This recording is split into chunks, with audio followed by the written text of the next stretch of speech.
7월 15일 새벽 기도회에 오신 여러분을 환영하고 축복합니다. 오늘 우리가 함께 살펴볼 하나님의 말씀은 고린도후서 5장 1절에서 10절까지의 말씀입니다. 제가 읽어드리도록 하겠습니다. 만일 땅에 있는 우리의 장막집이 무너지면 하나님께서 지으신 집, 곧 손으로 지은 것이 아니요 하늘에 있는 영원한 집이 우리에게 있는 줄 아느니라. 참으로 우리가 여기 있어 탄식하며 하늘로부터 오는 우리 처소로 덧입기를 간절히 사모하노라. 이렇게 입음은 우리가 벗은 자들로 발견되지 않으려 함이라. 참으로 이 장막에 있는 우리가 짐진 것 같이 탄식하는 것은 벗고자 함이 아니요 오히려 덧입고자 함이니 죽을 것이 생명에 삼킨 바 되게 하려 함이라. 곧 이것을 우리에게 이루게 하시고 보증으로 성령을 우리에게 주신 이는 하나님이시니라.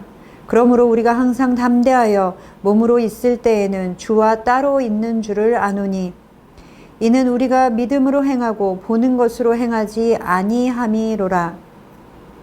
우리가 담대하여 원하는 바는 차라리 몸을 떠나 주와 함께 있는 그것이라.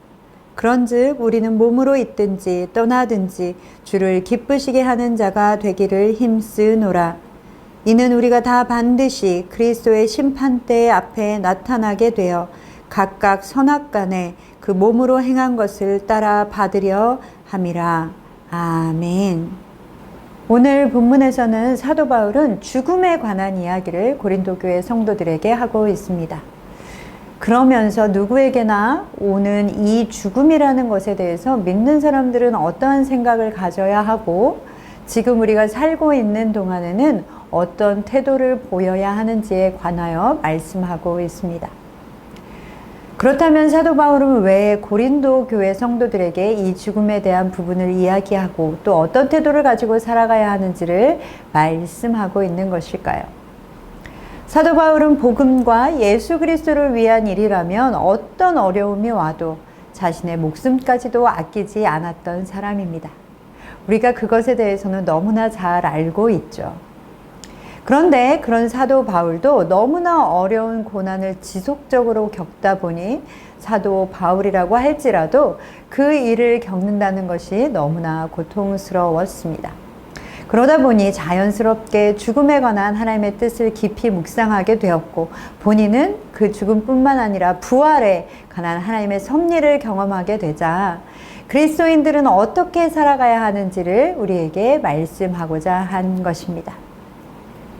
사도 바울은 고린도후서 1장 8절에서 11절에 보면 너희가 우리가 아시아에서 당한 환난을 모르기를 원치 않는다라고 하면서 그것이 얼마나 고통스러웠는지 힘에 겹도록 심한 고난을 당해서 살 소망까지 끊어졌고 죽는 줄 알았다라고 고백하고 있습니다. 얼마나 고난이 심했으면 이번에는 정말 죽는 줄 알았다라고 했겠습니까? 그리고 마치 하나님께서 자신을 구해주신 것이 죽음에서 부활하는 것과 같이 느껴졌다라고 고백하고 있습니다. 사도 바울은 사장에서도 자신이 받은 고난에 대해서 이야기하고 있습니다. 자신은 사방으로 우겨쌈도 당했었고 답답한 일은 수도 없이 많았고 박해를 받았으며 거꾸러뜨림을 당하였다. 예수의 죽음을 몸에 짊어졌다라고 말하고 있습니다. 그러다가 이제는 내 육신도 다 낡아졌다라고 4장 16절에는 고백하고 있습니다. 네, 본인의 육신이 이제는 약해졌다라고 고백하고 있는 것이죠. 이렇다 보니 사도 바울은 자기 자신에게 의존하는 것을 이제는 포기하고 이제는 자신의 삶을 이끄시는 하나님의 원리에 순종하겠다라고 고백하고 있습니다.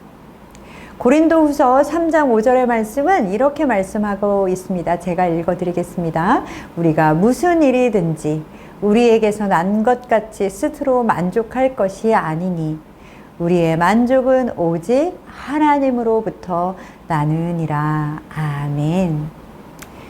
자신은 이제 죽을 것만 같은 고난이 오든지 어떤 상황이 되든지 오직 하나님 한 분만으로 만족함을 누리겠다라고 고백하고 있습니다. 그러면서 사도 바울은 죽음에 관해서 세 가지를 먼저 우리에게 말씀해 주고 있습니다. 첫 번째는 우리는 육신의 장막을 벗고 하늘의 영원한 집을 입게 될 것이다 라는 것입니다. 오늘 본문 1절과 2절의 말씀을 함께 보겠습니다.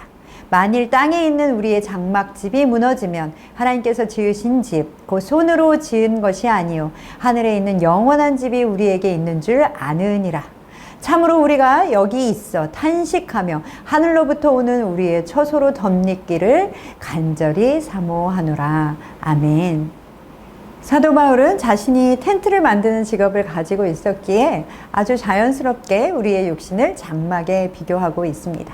그러면서 우리가 끝까지 살 것 같지만 우리에게는 죽음이라는 것이 있고 우리는 그 육신의 장막을 벗고 나면 가서 거할 영원한 하늘의 처소가 있다라고 설명해 주고 있습니다. 그리고 두 번째는 그 부활의 변화에 대한 보증으로 하나님께서 우리에게 성령을 주셨다라고 가르쳐 주고 있습니다. 5절 말씀에 곧 이것을 우리에게 이루게 하시고 보증으로 성령을 우리에게 주시니는 하나님이시니라 라고 말씀하고 있습니다. 영광스러운 부활에 참여함으로 영원한 처소를 덧입게 하시는 분은 하나님이십니다. 그리고 그 보증으로 우리에게 성령을 보내주셨습니다.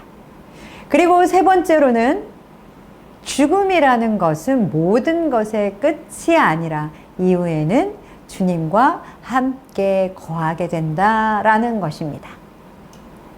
자, 그런데 여러분, 이 세 가지는 세상에 있는 모든 사람들에게 해당되는 말씀은 아닙니다.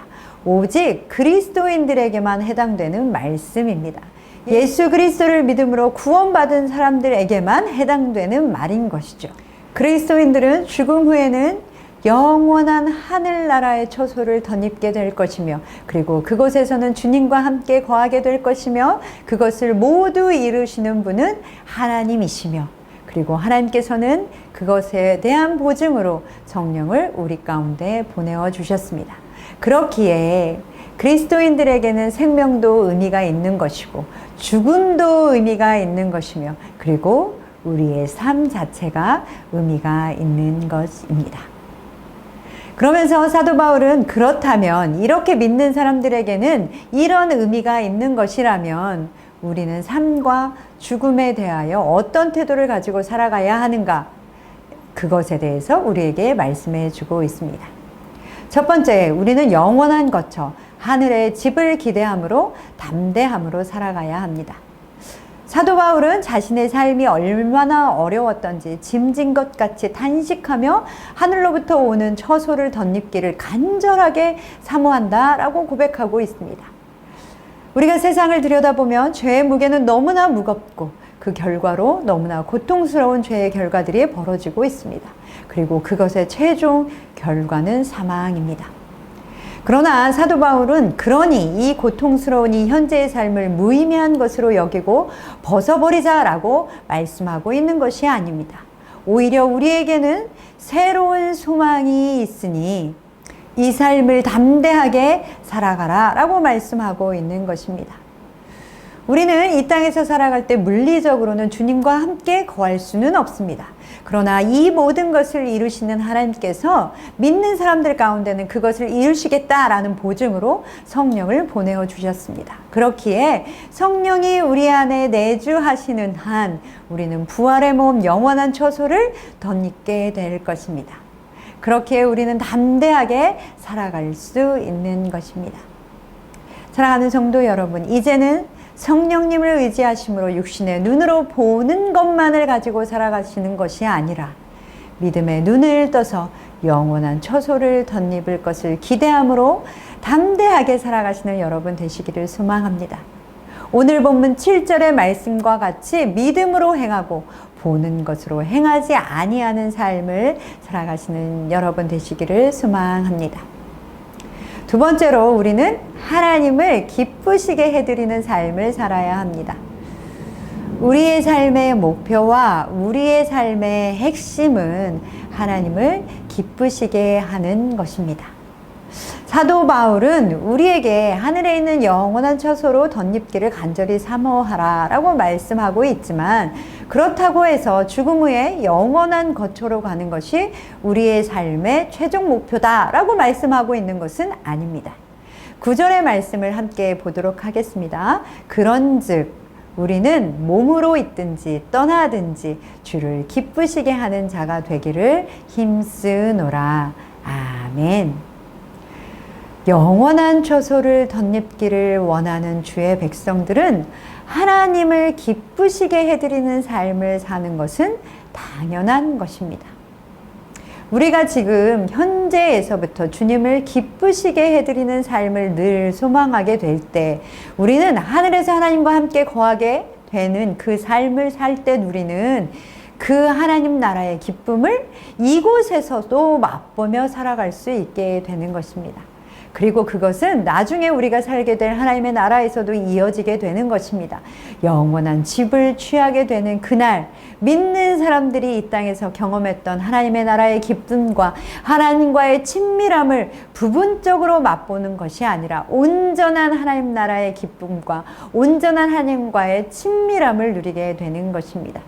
그리고 그때에는 믿음으로 살던 것이 이제는 마침내 보는 것으로 사는 일이 되는 것입니다. 사랑하는 성도 여러분, 몸으로 있든지 떠나든지 주님을 기쁘시게 하는 삶을 살아가시는 여러분 되시기를 소망합니다. 사랑하는 성도 여러분, 여러분의 삶의 기준은 무엇입니까? 우리가 하는 모든 일의 기준이 하나님을 기쁘시게 하는 것일까, 그렇지 않은 것일까를 여러분의 삶의 기준으로 삼으시기를 소망합니다. 나에게 유익이 될까? 내가 힘들어질까? 그것이 기준이 아니라 내가 만족스러운가? 내가 만족스럽지 못한가가 나의 기준이 아니라 이것은 하나님을 기쁘시게 해드리는 것일까? 그렇지 않은가를 생각하시는 여러분 되시기를 소망합니다. 마지막으로 세 번째, 우리는 현재 이곳에서의 삶에 책임을 다해야 합니다. 오늘 본문 10절의 말씀은 이렇게 말씀하고 있습니다. 이는 우리가 다 반드시 그리스도의 심판대 앞에 나타나게 되어 각각 선악간에 그 몸으로 행한 것을 따라 받으려 함이라. 아멘. 우리는 모두 그리스도의 심판대 앞에 나타나게 될 것입니다. 그리고 그 심판대 앞에서는 우리의 몸으로 육신의 장막을 입고 살 때 했던 모든 일에 대하여 그것이 선한 것인지 악한 것인지를 심판받고 그것에 따라서 마땅한 보응을 받게 될 것입니다. 성경은 우리는 반드시 심판대 앞에 나타나야만 하며 또한 우리가 한 것에 따라 마땅한 보응을 받아야만 한다라고 말씀하고 있습니다. 그것은 우리에게는 최후의 심판이 반드시 있다라는 것을 말씀하시는 것입니다. 그것은 선택이 아닌 것이죠. 또한 우리가 산 대로 평가하시고 보응하신다라는 것을 말씀하고 있는 것입니다. 그렇기에 우리는 최후의 심판을 기억하며 우리에게 맡기신 삶에 책임을 다해야 하는 것입니다. 사랑하는 성도 여러분, 우리에게는 하나님이 약속하신 하늘에 영원한 집이 있음을 기억하심으로 담대하게 살아가시는 여러분 되시기를 소망합니다. 우리에게는 최후의 심판이 있음을 또한 기억하시며 어떠한 순간이라도 몸에 있든지 떠나든지 하나님을 기쁘시게 해드리는 삶을 살아가시는 여러분 되시기를 소망합니다. 오늘도 하나님이 기뻐하실까, 기뻐하시지 않을까를 여러분의 삶의 기준으로 삼으시는 그런 하루 되시기를 소망합니다.